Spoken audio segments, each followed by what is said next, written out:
Do you have any advice for people who want to create a deeper sense of belonging in either their church or in their, I mean, we were talking about healthcare situations, but like the truth is that is such a, I always think of that under the category of emotionally expensive professions, Right. in which caring has somehow become a part of our, the fabric of the life and fatigue. And so whether you're someone who's suffering or someone who's around suffering, do you have any advice for people who want to create a deeper sense of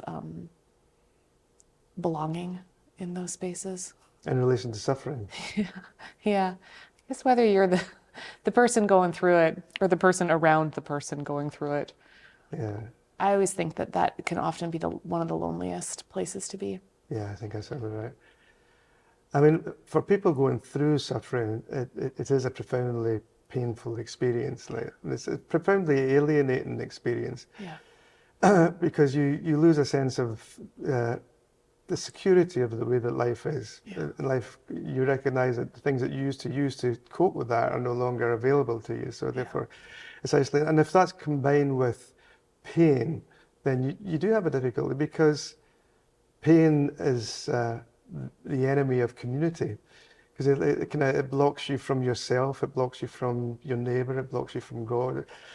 And so you can find yourself in a horrible space. And the last thing you want is somebody to say, "I know how you feel," because clearly you don't know how you feel. You don't even know who you are. Do you really? That's right. Yeah. So in that context, pain becomes, if you like, a spiritual issue. Because that kind of fragment, Jesus says the love of the sum of the law and the prophets is to love God, love neighbour and self. Pain can destroy all of that stuff, because you lose your sense of who God is, you lose your sense of who your neighbour is, and all you can feel is the pain within yourself. Yeah.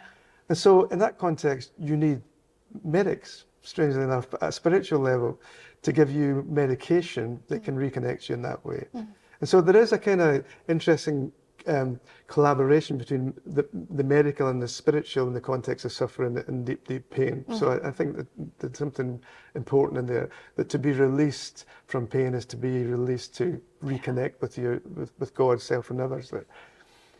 For people who are alongside people who are suffering, that can be equally as difficult and equally as alienating for various reasons, because you just have no control over that. And to watch somebody in that situation who is struggling, who is in pain, and to be able to do absolutely nothing is painful and psychologically painful.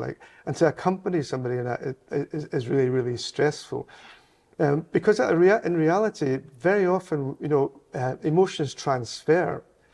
So if you're with somebody who's really, really anxious, chances are you'll leave that, you'll feel yourself really, really anxious. If you're with somebody who's suffering and going through that anxiety and tension, you'll go away with that.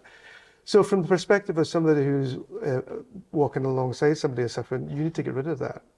You need to have a friend, or you need to have somebody who you can really be honest with, who you really can lament with. I mean, one of the reasons why the lament psalms are so powerful is because they're so cathartic. Yeah. They just help they just get rid of that stuff.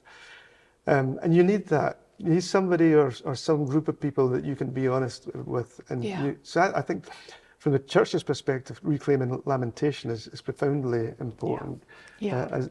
Not just in the time of crisis, but we need to get into the habit of practicing laments. I mean, there's plenty of things in the world to lament about. So it's not we've nothing to practice on. But for somebody in that situation of accompaniment, I think that's really, really important. Yeah. John, you always give me new language for the withness feeling, the being alongside, suffering not as an aberration, incompleteness not as an aberration, but as part of that in the middle of it, we are all somehow very deeply good, even if most of it is not affirmed by our culture as independent, perfect, in control. And I always walk away from a book, and now 2 chances to be with you, feeling like more of a person.